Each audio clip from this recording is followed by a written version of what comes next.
કદાચ ભગવાને જન્મ આપતી વખત આટલો ભેદભાવ નથી કરેલો, પણ સમાજે વસ્તુની સક્ષમતા અને અવેલેબિલિટીથી ફેરફાર કરીને ઊંચ નીચની જાતને આધાર રાખીને ઘણો ફેરફાર અને ભેદભાવ પણ કરેલો છે. તો એના કારણે આ અસમાનતાની દિવાલ થોડી વધારે ઊંચી થઈ છે. તો એ અસમાનતા પર થોડી રચના લખેલી છે, તો એ રજૂ કરું છું. કદાચ નહીં, ઘણીવાર આ અસમાનતાનું કારણ આપણે પોતે જ હોઈએ છીએ. આપણું લાલચી રૂપ એટલું હાવી થઈ જાય કે બીજાનું દુઃખ દેખાતું હોવા છતાં એને અનદેખું કરીને આપણા પોતાના લાલચી સ્વપ્નમાં લાગ્યું હોય. એ નાના બાળકોનું વગર કપડાએ રખડતા હોય ત્યારે ક્યાં જાય છે આપણા અંદરની ભાવિ પેઢીને લઈને સદવિચાર, કે આપણી પોતાની પેઢી માટે જ હોય છે. એ સ્ત્રીઓ જેને ખુલ્લા બાથરૂમમાં નાહવું પડે છે ત્યારે આપણા અંદરની સ્ત્રી સશક્તિકરણની ભાવના અને સદાત્મા કેમ ચૂપ થઈ જાય છે. આપણે રહેતા હોય એ વિસ્તારની સડક પાકી ન બની હોય તો એ આપને પસંદ નથી. એના ઘરમાં તો એક ઓરડો પણ પાકો નથી, તો એને કેમ પસંદ હશે.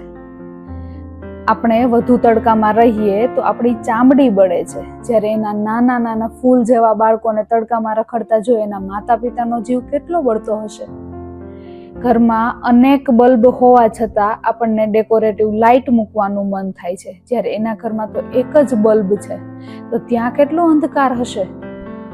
જ્યારે આપણા ઘરમાં આપણે ગાદલા વિના સૂવું પણ નથી ગમતું, તો માત્ર તેના ઘરમાં તો પ્લાસ્ટિકથી બનેલા પથરણામાં સૂવે છે, તો ત્યાં કેટલા કાકરા વાગતા હશે. આપણે ઘરની શોભા વધે માટે ઝાડ અને છોડ વાવીએ છીએ, જ્યારે એ એના ઘરના સભ્યોની જરૂરિયાત પૂરી થાય અને છાંયો મળે માટે વાવતા હોય છે. આપણે ઘરમાં પશુ પ્રેમી બનીને પાલતુ પ્રાણી રાખીએ છીએ, જ્યારે પોતે પોતાના બાળક પ્રેમી બનીને તમારા પ્રાણીઓથી એને દૂર રાખે છે.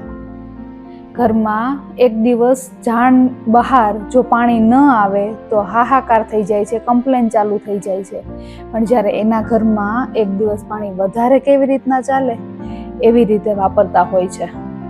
આપણા ઘરમાં ઇલેક્ટ્રિક ઘોડિયા આવવા લાગ્યા છે ત્યારે એના ઘરમાં ક્યાં દુપટ્ટા અને કઈ સાડીથી વધારે મજબૂત ઘોડિયું બને ને એના પ્રયાસ ચાલતા હોય છે. આપણા ઘરમાં સોફા સેટી નહીં ચાલે, સોફા સેટ જોશે ના વિવાદ ચાલતા હોય ત્યારે એના ઘરમાં ગોદડું કેમ ખરીદશું ને એના વિચાર ચાલતા હોય. પરિવારમાં ક્યાં ફરવા જશું એ નક્કી થાય એ રાહ જોતા હોય આપણા બાળકો અને આપણો આખો પરિવાર, ત્યારે એના બાળકો એના માતા પિતાને એક દિવસ મજૂરીમાંથી રજા ક્યારે મળશે ને એની રાહ જોતા હોય. તમારા સંતાન પ્લેનની ટિકિટ લેવાનું સાધી રહ્યા હોય ને ત્યારે એના બાળકો સરકારી બસની મુસાફરીમાં જવાની ઉત્સુકતામાં હોય. તમારો પરિવાર બધા જ પ્રકારની બહારની વાનગી જમીને થાકી ગયું હોય ને ત્યારે એના ઘરમાં શાક રોટલીની સાથે દાળ ભાત ક્યારે બનશે ને એની રાહ જોવાતી હોય. આપણે જ્યારે પોતાના લગ્ન પ્રસંગના માહોલને માણતા હોય ને ત્યારે ત્યાં વાસણ સાફ કરનાર વ્યક્તિઓ જરૂર પોતાની પરિસ્થિતિ પર વિચારવા મજબૂર થતા હોય છે અને વિચારતા હશે કે આટલી અસમાનતા કેમ, અને જરૂર આ બધી વાતો આપણે સ્વીકારતા હોવા છતાં અને સ્વીકારવાનું ઈચ્છતા હોવા છતાં આપણું અંદરનું લાલચી રૂપ આપણને ના પાડતું હોય છે, કે જેના લીધે આ પરિસ્થિતિ સર્જાય છે અને પોતાના સ્વપ્નમાં લાગ્યું હોય છે. તો મારા મત મુજબ આ લાલચી રૂપને એક તરફ રાખીને એક જવાબદાર વ્યક્તિના રૂપમાં આ સર્જાયેલી પરિસ્થિતિ પર વિચારવું જરૂર બને. વિચારજો અને કમેન્ટ કરજો.